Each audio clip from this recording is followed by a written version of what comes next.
Hello everyone.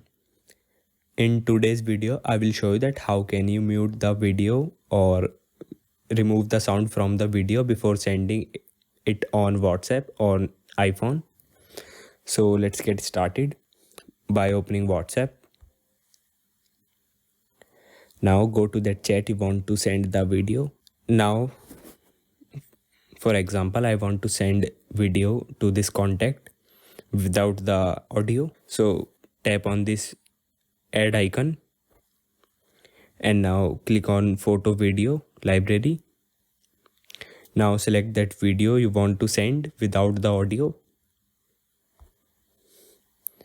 And now let me show you the audio of the video. You can see this video has audio. And if you want to mute the audio, then you have to tap on this speaker icon. Now this video is muted and the sound is removed from this video. Now you can send it to the person you want to send and it do not have any sound.